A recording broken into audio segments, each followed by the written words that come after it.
बीच एक और बड़ी खबर आपको बता दें और बड़ी खबर की स्वाति मालीवाल बदसलूकी मामले में विभव कुमार की तलाश में जुटी है पुलिस। एफआईआर दर्ज होने के बाद विभव कुमार की तलाश तेज कर दी गई है। दिल्ली पुलिस की 5 टीम लगातार जांच में जुटी हुई है। पुलिस की 4 टीम विभव का लोकेशन तलाश रही है कि आखिरकार विभव इस वक्त है कहां, क्योंकि एफआईआर दर्ज हो गई है। स्वाति मालीवाल की शिकायत पर पुलिस ने एफआईआर दर्ज करी और अब जो सिलसिला है वो विभव कुमार को तलाशने का शुरू हो गया और इसी कड़ी में 5 टीम गठित कर दी गई है। आपको बता दें 5 टीम दिल्ली पुलिस की लगातार इस पूरे मामले की जांच पड़ताल कर रही है। टाइमलाइन तैयार हो रही, सीक्वेंस तैयार कर रही है पुलिस और ये भी जानकारी मिल रही है कि जो सीसीटीवी फुटेज है उसको भी खंगालने की पूरी तैयारी है। पुलिस की 4 टीम विभव का लोकेशन तलाश रही है। तो लगातार विभव की मुश्किलें बढ़ती हुई नजर आ रही क्योंकि स्वाति मालीवाल ने दर्ज करा दी एफआईआर।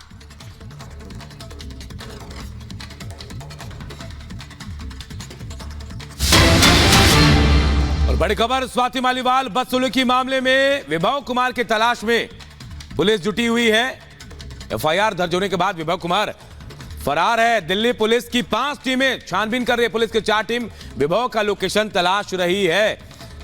बड़ी खबर आपको बता रहे हैं, विभव कुमार पर एफआईआर हुई। कई मामलों में उनके ऊपर गंभीर आरोप लगे हैं, लेकिन विभव कहां है ये कोई नहीं जानता। अब दिल्ली पुलिस की टीमें जो हैं वो विभव को तलाश रही हैं।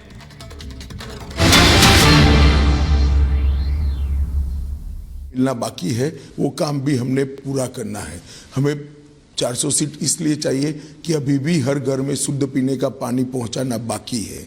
हमें 400 सीट इसलिए चाहिए कि इस देश के अंदर नेचुरल फार्मिंग के क्षेत्र में ढेर सारा काम करना बाकी है। 400 सीट इसलिए चाहिए कि हर 70 साल से ज़्यादा आयु वाले व्यक्ति को 5 लाख तक का मुफ्त इलाज हम देना चाहते हैं। हमने 400 सीट का 10 साल में क्या उपयोग किया?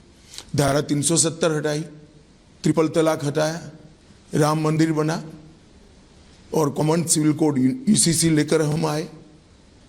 हमने 400 सीट हमारी नहीं थी मगर पर्याप्त बहुमत था।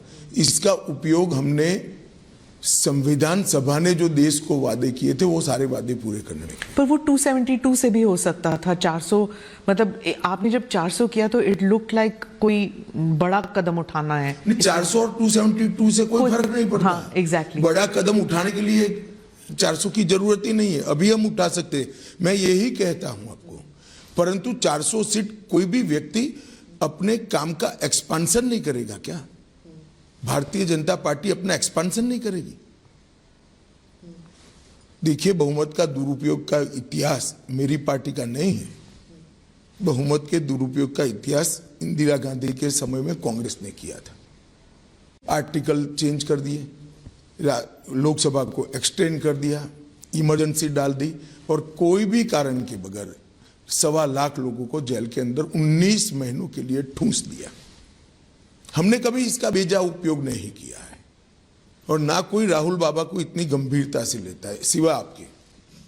पर सिर्फ राहुल गांधी नहीं, अरविंद केजरीवाल ने भी कहा है, ममता बनर्जी भी कह रही हैं कि अगर 400 लेके आते हैं या भारी बहुमत से आप जीत के आते हैं तो भारी बहुमत तो सिर्फ बहाना है, तानाशाही तो पक्का है। देखिए, ये लोग अस्थिर सरकारें चाहते हैं। इसमें से किसी का भी पूरे देश की जनता का उन पर विश्वास नहीं, पूरे देश की जनता का विश्वास नहीं। इसलिए इंडिया अलायंस के नेता ने कहा कि हर साल हम एक प्रधानमंत्री करेंगे। ये कहा तो नहीं? जी कहा है, मैं नाम कहना नहीं चाहता। ये कहा है कि हर साल हम एक प्रधानमंत्री रिपीट करेंगे।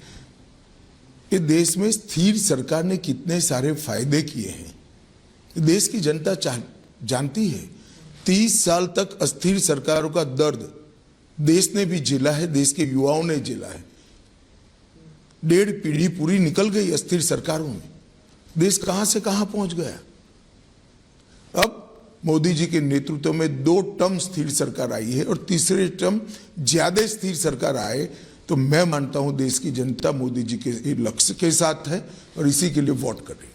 आप केजरीवाल जी को जो इंटरिम बेल मिला है, आप इस सुप्रीम कोर्ट के फैसले को कैसे देखते हैं? देखिए, सुप्रीम कोर्ट के फैसले पर मैं कोई टिप्पणी करना नहीं चाहता, परंतु सुप्रीम कोर्ट के फैसले को जिस तरह से आम आदमी पार्टी, कुछ मीडिया के ग्रुप्स और ज़्यादातर जर्नलिस्ट इसको केजरीवाल की विजय मानकर चल रहे हैं। मैं थोड़ी इसकी स्पष्टता करना चाहता हूं। इनकी प्ली सुप्रीम कोर्ट के सामने क्या थी? इनकी प्ली थी कि मेरी अरेस्ट ही गैरकानूनी है, मेरी अरेस्ट को रद्द कर दीजिए, मतलब मुझे यहां से बरी कर दीजिए। सुप्रीम कोर्ट ने नहीं माना। फिर प्ली को मॉडिफाई किया कि ठीक है चलो भाई अरेस्ट रद्द करना छोड़ दीजिए, मुझे बेल दे दीजिए। सुप्रीम कोर्ट ने नहीं माना। सुप्रीम कोर्ट ने सिर्फ इतना कहा कि आपका चुनाव के प्रचार का जो मांग है इसको आप पूरा करिए, हम आपको इंटरिम बेल देते हैं और 1 तारीख को आपको सरेंडर करना है। वहां तक न सरकार में कोई काम करना है, ना ऑफिस जाना है। अब इसको ये बड़ा विजय और क्लीन चिट मान रहे। क्लीन चिट नहीं है, चार्जशीट पड़ा है अभी कोर्ट के सामने। अगर उनको इतना विश्वास था तो सेशन कोर्ट में कॉसिंग डालते कि मेरे खिलाफ चार्ज ही गलत है। वो तो अपने रोड शो वगैरह में कह रहे हैं कि आप मुझे वोट दे दीजिए, मुझे फिर जेल में कोई नहीं भेजेगा। देखिए अब ये तो सुप्रीम कोर्ट के जज साहब जिन्होंने इनको इंटरिम बिल दिया है उनको सूचना है। इसके बड़ा इनका कंटेम और कोई हो नहीं सकता। क्या सुप्रीम कोर्ट देश का विजय पराजय के आधार पर गुनाह का निर्णय करेगा? मैं नहीं कह रहा है, केजरीवाल जी कह रहे हैं। मैं तो सुना भी नहीं, आपने कहा, मैंने अखबार में पढ़ा है। परंतु अगर ये इन्होंने कहा है तो देश की सुप्रीम कोर्ट के फंक्शनिंग पर उनका बहुत गलत टिप्पणी है। क्या उनके बाहर आने से और उनकी जो ये टीका टिप्पणी से इंडिया अलायंस को फायदा हुआ है आपके नजरिए से? देखिए मैं ऐसा मानता हूं एक मतदाता के नाते कि जहां जहां वो जाएंगे शराब घोटाला याद आएगा। अब फायदा हो गया या नुकसान आप तय कर लीजिए। पंजाब में हाँ, प्रचार में जहां जहां जाएंगे शराब घोटाला ही लोगों को दिखाई देगा। कई लोगों को तो वो बड़ी बोतल दिखाई पड़ेगी। मैं उड़ीसा की तरफ मुड़ती हूँ। प्रधानमंत्री ने नवीन बाबू के खिलाफ एक बहुत ही स्ट्रॉन्ग स्टेटमेंट किया था और नवीन बाबू ने भी फिर एक वीडियो बनाया। पहले कभी ऐसे होता नहीं था उड़ीसा में प्रधानमंत्री जी और नवीन बाबू के बारे में, मतलब कोई एक दूसरे के खिलाफ ऐसे पर्सनल स्टेटमेंट्स करें। नहीं, देखिए किसी भी नेता का स्टेटमेंट जो होता है वो हालिया स्थिति को देखकर किया जाता है। अभी की स्थिति को देखकर प्रधानमंत्री जी ने स्टेटमेंट किया और मैं भी मान रहा हूं कि वहां सरकार बदलने जा रही है। सेंटर के लिए एंड स्टेट, वहां पे दोनों इलेक्शंस चल रहे हैं। दोनों इलेक्शन है। राज्य सरकार इस बार भारतीय जनता पार्टी की बनेगी। कश्मीर में पीसफुल पोलिंग और बंगाल में हिंसा, ये हुआ है चौथे राउंड में। नहीं, जो लोग 370 पर सवाल उठाते हैं, मैं आज उनको कहना चाहता हूं कि 14% वोटिंग से 40 पार कर गया। इससे बड़ी कोई सफलता 370 की नहीं हो सकती। सारे एक्सट्रीमिस्ट ग्रुप के नेता आज जाकर पोल करे हैं। वोट किसको देना नहीं देना वो उनका अधिकार है, मगर कम से कम लोकतांत्रिक प्रक्रिया का वो हिस्सा बने हैं। पहले चुनाव के बहिष्कार के नारे लगते थे, आज शांतिपूर्वक कहीं एक डंडा भी नहीं चला, एक भी रैगिंग नहीं हुई और धैर्यपूर्वक किसी भी दल का कोई फरियाद नहीं है, धैर्यपूर्वक पोलिंग हुई। ये बताता है कि बदलाव हुआ है। और मैं बताता हूं पहली बार 40% से ज्यादा विस्थापित कश्मीरी पंडितों ने वोट डाले हैं। अब तक ये आंकड़ा 3% से ऊपर कभी नहीं गया। पहली बार 40% कश्मीरी पंडित और विस्थापित जो थे उन्होंने वोट डाले।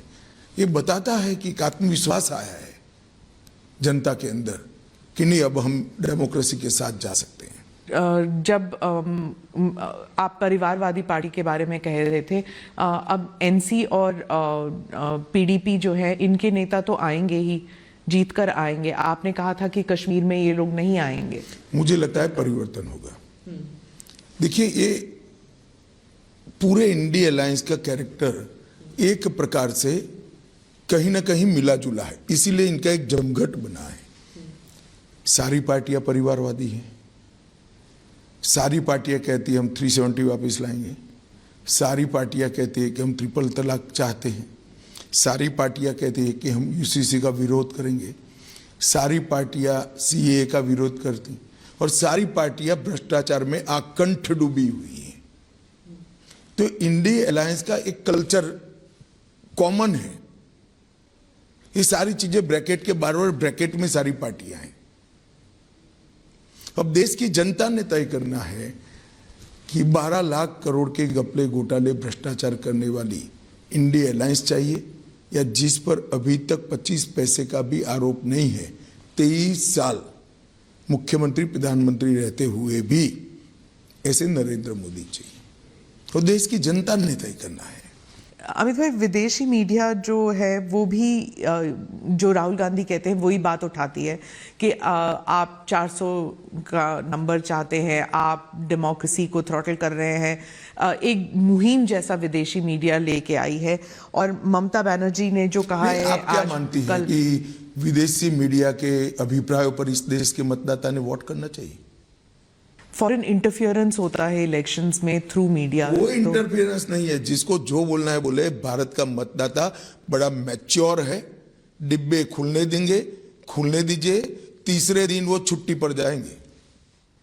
नहीं, पर जब 40-50 आर्टिकल 2 हफ्ते में आते हैं अलग अलग जगहों से, ऑस्ट्रेलिया से लेके अमेरिका से लेके यूरोप, मिडिल ईस्ट, हर जगह से जब आर्टिकल्स आते हैं वो आर्टिकल्स इंडियन मीडिया में आते हैं। देखिए, आपकी चैनल से तो आपकी चैनल की तो ये 50 आर्टिकल से ज्यादा रीच है ना, तो आपकी चैनल भी परिणाम नहीं बदल सकती है। देश बड़ा मैच्योर मतदाताओं से बना हुआ देश है, उनको अपना अच्छा बुरा दोनों मालूम है। दक्षिण के कई राज्यों में जो 5 राज्य चुनाव पूर्ण हो गए वहां पे तो कई पॉलिटिशियंस हैं जो कहते हैं कि मोदी जी नहीं चाहिए। साउथ जो है वो अलग राज्य है, अलग स्टेट है, अलग कंट्री महसूस करते हैं वो। देखिए, अगर कोई कहता है कि ये अलग कंट्री है तो बहुत ऑब्जेक्शनेबल है। केटीआर ने कहा है, डीके शिव कुमार के भाई ने कहा है, घर पे बैठे हैं।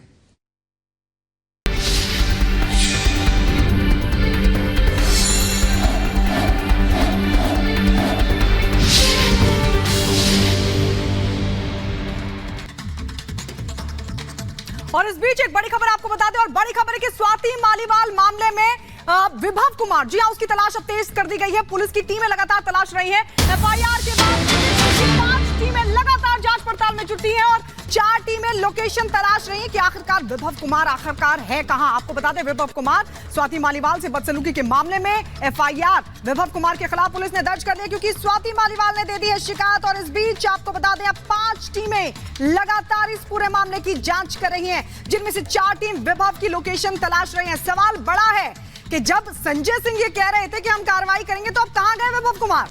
विभव कुमार आखिरकार पुलिस को क्यों नहीं मिल रहे? आखिर कहां छिपा कर रखा गया है? क्योंकि 4 टीमें लगातार विभव की लोकेशन को तलाश रही है। अब पुलिस इस पूरे मामले की छानबीन कर रही है। कल स्वाति मालीवाल के स्टेटमेंट्स रिकॉर्ड किए गए और उसके आधार पर दर्ज की गई एफआईआर। बदसलूकी का यह मामला स्वाति मालीवाल के साथ, और इस मामले में अब पुलिस ने 5 टीमों का गठन किया है। ये 5 टीमें लगातार जगह जगह जांच पड़ताल कर रही हैं और यह भी जानकारी मिल रही है कि पूरी सीक्वेंस बना रही है। दिल्ली पुलिस की टीम, 4 टीमें पुलिस की विभव को तलाश रही हैं।